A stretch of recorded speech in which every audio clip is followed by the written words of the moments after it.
For nation देख रहे हैं आप, आपके साथ मैं हूं रचा शर्मा। बिहार की सियासत में सत्ता की कुर्सी हमेशा से ही सीएम नीतीश कुमार के ही इर्द गिर्द घूमती रही, लेकिन कभी भी सीएम नीतीश कुमार चुनावी रण में कूदे नहीं। 6 बार बिहार का मुख्यमंत्री बन चुके हैं, लेकिन इसके बावजूद विधानसभा चुनाव में सामने नहीं आते। इस बार का समीकरण बिल्कुल बदला हुआ है, क्योंकि नीतीश कुमार के सिपाही वापस से एनडीए में एंट्री ले चुके हैं और चिराग पासवान ने तल्ख तेवर अपना लिया। यानी कि इस बार का जो सिचुएशन है वो बिगड़ता ही जा रहा है। लेकिन इसी बीच सवाल ये है कि सीएम नीतीश कुमार चुनावी रण में क्यों नहीं उतरते और विधानसभा चुनाव क्यों नहीं लड़ते। सुशासन बाबू के नाम से मशहूर नीतीश कुमार का क्या बिहार में कोई विकल्प है? ये अहम सवाल है, क्योंकि पिछले 15 साल से नीतीश सत्ता पर काबिज है। वो जनता दल यूनाइटेड के कद्दावर नेता के रूप में जाने जाते हैं। इन 15 सालों में वो प्रदेश में विकास की झड़ी लगाने का दावा करते हैं और उन्होंने बिहार की छवि भी बदली। यही कारण है कि उनकी पहली रैली निश्चय संवाद में नीतीश ने अपने 15 साल के शासन में किए गए कामों को गिनाया। इतना ही नहीं, इस वर्चुअल रैली में उन्होंने चुनाव का एजेंडा भी तय कर दिया। जिस तरह से उन्होंने लालू राबड़ी के शासनकाल की कमियां गिनाई, उससे तो यही लगता है कि उनका मुख्य एजेंडा 15 साल नीतीश बना 15 साल लालू राबड़ी। हम जानते हैं कि नीतीश ने कैसे राजनीति की शुरुआत की और विकास पुरुष के रूप में उनकी पहचान कैसे बनी। नीतीश कुमार मूल रूप से नालंदा जिले के रहने वाले और कुर्मी जाति से ताल्लुक रखते हैं। उनके पिता कविराज राम लखन सिंह एक वैद्य थे। नीतीश कुमार पढ़ाई में अच्छे थे और बिहार कॉलेज ऑफ इंजीनियरिंग से उन्होंने इलेक्ट्रॉनिक इंजीनियरिंग में डिग्री ली। इसके बाद उन्होंने राजनीति में कदम रखा।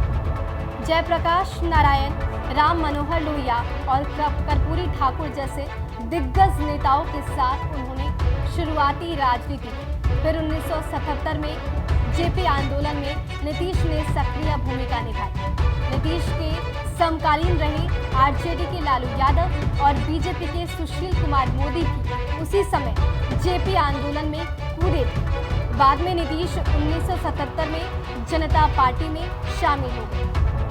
1985 में हरनौत विधानसभा सीट से नीतीश चुनाव लड़े, उन्हें जीत मिली। इससे पहले वो 2 बार उन्हें हार का सामना भी करना पड़ा। इस जीत के बाद नीतीश का रुख केंद्र की सरकार की ओर हो गया। नीतीश कुमार को 1991, 1996, 1998 और 1999 के लोकसभा चुनाव में भी जीत मिली। वो अटल बिहारी वाजपेयी की सरकार में कृषि मंत्री और फिर 1999 में कुछ समय के लिए रेल मंत्री भी रहे। पश्चिम बंगाल के घैसाल में 1999 में ट्रेन हादसे के दौरान 300 लोग मारे गए और नीतीश ने रेल मंत्री पद से इस्तीफा दे दिया। 2000 में नीतीश कुमार बिहार के मुख्यमंत्री बने, लेकिन सिर्फ 7 दिनों के लिए। हालांकि 2004 लोकसभा चुनाव में एनडीए की हार के बाद नीतीश ने अपना ध्यान फिर से राज्य की राजनीति की ओर कर लिया। उस समय बिहार में राबड़ी राज्य में उनकी लोकप्रियता तेजी से घट रही थी। राज्य में क्राइम, भ्रष्टाचार और गुंडागर्दी का बोलबाला था। ऐसे में बिहार की जनता एक अच्छे नेता की ओर नजर गड़ाई। इसका फायदा नीतीश कुमार ने उठाया।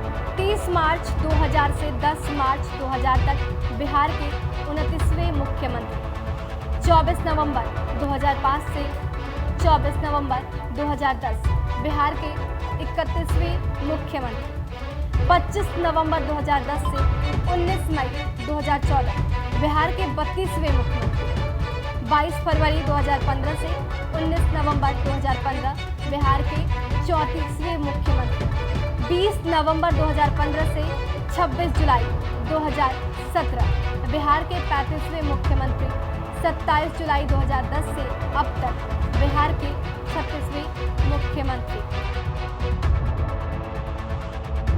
तो ये था कि नीतीश कुमार ने कब कब सत्ता की कुर्सी संभाली है, लेकिन अब सवाल है कि खुद वो राजनीतिक मैदान में उतरकर चुनाव क्यों नहीं लड़ते।